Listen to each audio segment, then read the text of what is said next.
Fuel లేకుండా, petrol diesel లేకుండా అసలు రోజువారీ జీవితం అనేది స్టాండ్ స్టిల్, అంటే స్తంభించిపోయే పరిస్థితి ఉంది.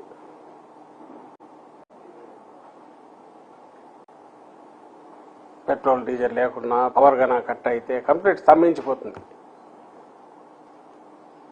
డే టు డే యాక్టివిటీస్ అన్నీ, అలాగే ఆ డే టు డే యాక్టివిటీస్ మనం బతకడానికి అవసరమైన వాటి సమకూర్చేవన్నీ, అలాంటి పరిశ్రమలు కావచ్చు, సర్వీసెస్ కావచ్చు, అన్నీ స్టాండ్ స్టిల్కి వస్తాయి సరిగా లేకపోతే సప్లై. అత్యంత సెన్సిటివ్ ఇష్యూ. ఆ విషయంలో మన రాష్ట్రంలో దాదాపు వారం రోజులుగా, గత బుధవారము గురువారం నుంచి చూస్తే కళ్ళ ముందు కనపడుతోంది. దానికి ఎక్కడో ఎవరికో తెలియకుండా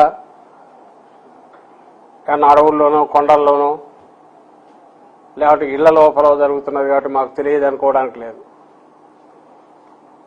ఏ రోడ్డు మీద చూసినా వరుస పెట్టి క్యూలు వెహికల్స్ ఉంటున్నాయి. అవి పెద్ద పెద్ద ట్రక్కుల దగ్గర నుంచి 2 వీలర్స్ వరకు. అలాగే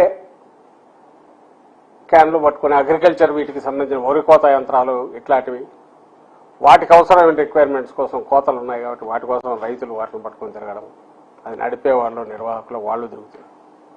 అంటే ఎంటైర్ అందరి దృష్టి దాని మీదకి పడింది. ఎట్లా ఒకటో లీటర్ పెట్రోల్, 2 లీటర్ల పెట్రోల్ ఎట్లా సంపాదించాలి. ఇదంతా కేవలం 4-5 రోజుల్లో. ఈ 4-5 రోజులుగా ఈ రోజుకు కూడా దాన్ని సరిదిద్దడం కాదు, సరిదిద్దాలి. అలాగే ఎందుకు లోపం ఇది వచ్చింది అనేది కూడా కనుక్కోవాల్సిన ప్రభుత్వం అనేది కంప్లీట్ అసలు అటువైపు చూడవేలా, నిద్రపోతోందో లేదంటే నిద్ర నటిస్తోందో, సాక్షాత్ ముఖ్యమంత్రితో సహా. ఆయన మాట్లాడకపోయినా మాట్లాడాలనడానికి, లీకులు ఇవ్వడానికి, లీకులు వేయడానికి మీడియా హౌసెస్ ఉన్నాయి కాబట్టి అది ఎలాగో దాని దారిని అది జరుగుతుంటుంది అనుకుండొచ్చు. కానీ వాస్తవ పరిస్థితి చూస్తే మాత్రం రోడ్డు మీద రోజు రోజుకు దిగదారి. నిన్నటికి వచ్చేసరికి అసలు స్టాండ్ స్టిల్ అయిపోయింది. ఈ రోజుకి అట్లే ఉంది. కానీ ఈ రోజు కూడా ఆయన ఏదో అందరితో మాట్లాడుతున్నారు. ఇలా వద్దు, అన్ని ఎక్కడా లోటు రాకూడదని చెప్తున్నారంట, అందరికి చెప్పారనేది వస్తుంది. ఇప్పుడు క్వశ్చన్ వచ్చి, దేశమంతా ఒక క్రైసిస్ వస్తే దాంట్లో పార్ట్గా మనకు వస్తే దాన్ని ఏమంటారో అబ్జర్వ్ చేయడంలోనో, పట్టుకోవడంలోనో, గమనించడంలోనూ కొంచెం అడ్మినిస్ట్రేటివ్ ఫెయిల్యూర్ ఏదన్నా ఉంది అనుకోవడానికి కూడా దీంట్లో అవకాశం లేదు. ఈ పరిస్థితి ఇంకెక్కడా లేదు. ఒక్క ఆంధ్రప్రదేశ్లో మాత్రమే ఉంది. ఏదైతే 2047, 47, 3000 సంవత్సరం వరకు విజన్ పెట్టుకున్న ఆంధ్రప్రదేశ్, పెట్టుకున్నామని చెప్పుకుంటున్నా ఇక్కడ ఈ ఆంధ్రప్రదేశ్లో మాత్రమే ఈ పరిస్థితి ఉంది. మొత్తం ఎంటైర్ క్యాపిటల్ ఢిల్లీలో కూడా నిన్ననే ఆయన పోయి ఏదో business reformer of the year ఏదో అవార్డు కూడా తెచ్చుకున్నట్టున్నారు ఓ పత్రిక నుంచి. సో అక్కడ కూడా దేశాన్ని గురించి ఆయన విజన్ చెప్పినాడు చంద్రబాబు నాయుడు గారు. ఇంకా సరే, ఢిల్లీలో చక్రం తిప్పడం అంటే ఆయన ఎప్పుడు ఇటో అటో తిప్పుతూనే ఉంటాడు. ఇప్పుడుగా ఓపెన్గానే తిప్పుతున్నారు. సెంట్రల్లో కూడా మన ముఖ్యమంత్రి చంద్రబాబు నాయుడు గారు. ఇక్కడ ఉండేది కూటమి ప్రభుత్వం. కొన్ని సెంటర్ నుంచి డీజిల్ ఏమంటారు ఇవి రావాల్సినవి, పెట్రోల్ డీజిల్ రావాల్సింది అక్కడి నుంచి కూడా. మరి మన పక్క రాష్ట్రాలైన కర్ణాటకలోనో తమిళనాడులోనో లేని పరిస్థితి, మనకు పక్క రాష్ట్రాలు కర్ణాటక, తమిళనాడు, తెలంగాణలో లేని పరిస్థితి, లేదా ఆ పక్కన మహారాష్ట్రలో లేని పరిస్థితి, లేదా కేరళలో లేని పరిస్థితి ఇక్కడే ఎందుకుంది? పోనీ ఇప్పుడు నేను చెప్పిన స్టేట్స్లో కర్ణాటకలో ఉండేది కాంగ్రెస్, తెలంగాణలో ఉండేది కాంగ్రెస్, పోనీ అది ఇప్పుడున్న ఎన్డీఏ కూటమి కాదు. తమిళనాడులో ఎన్నికలు మొన్న జరిగింది, అక్కడ ఉండే ఇండియా కూటమి ప్రభుత్వం.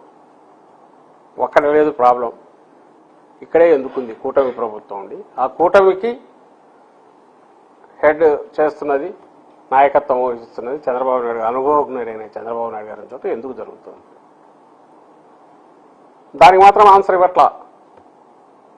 ఎందుకు ఈ పరిస్థితి ఉంది రాష్ట్రంలో అనడానికి ఆన్సర్ ఇవ్వట్ల. వాళ్ళ మీడియా ద్వారా కొంచెం ప్రయత్నం చేశారు, లేదా ఆ శాఖ మంత్రి మన ఎప్పుడో చెప్తూ ప్యానిక్ బయింగ్ లాగా కొంటున్నారు, తీసుకుంటున్నారని. మరి మిగిలిన చోట్ల ఎందుకు లేదు? మీరు ఏది చెప్పినా కొన్ని ఇండస్ట్రియల్ బయింగ్ ఏదైనా ఉంది ఎక్కువ, బల్క్ బయింగ్ ఎక్కువ ఉంది, అగ్రికల్చర్ బయింగ్ ఎక్కువ ఉంది. సరే ఏ సాధన చెప్పండి, ఏ కారణమో చెప్పండి, ఇవన్నీ పక్క స్టేట్లో లేవా?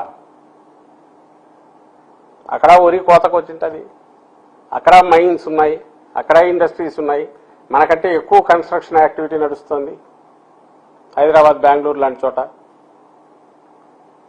అన్నీ సేమ్ అక్కడ కూడా ఉన్నాయి కదా. మరి ఎందుకు ఇక్కడ మాత్రమే ఆ పరిస్థితి వచ్చింది గత 5 రోజులుగా? ఇదైతే ఖచ్చితంగా దీని ఆన్సర్ ఇవ్వాలిగా. ఇచ్చే ప్రయత్నం చేస్తోంది ఈ ప్రభుత్వం.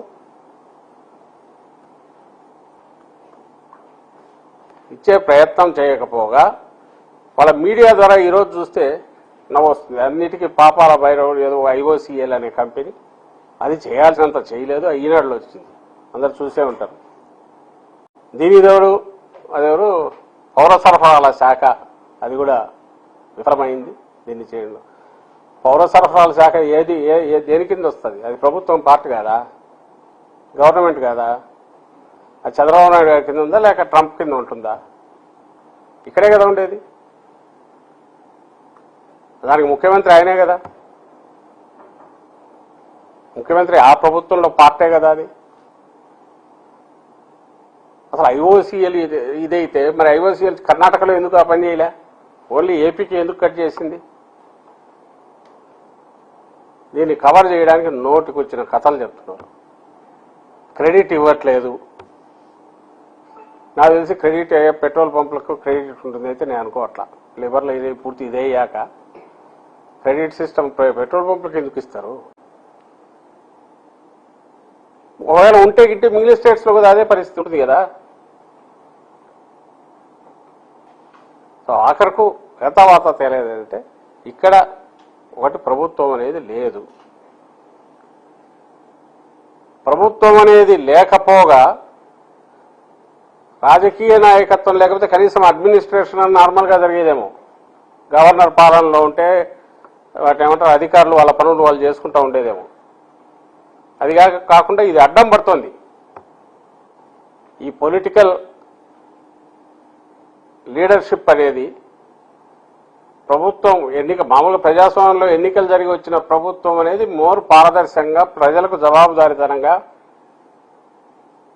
అడ్మినిస్ట్రేషన్ను ప్రాపర్గా నడపడానికి అది దిక్సూచిలాగా ఉంటుంది అనేది అనుకుంటారు. ఇది రివర్సు.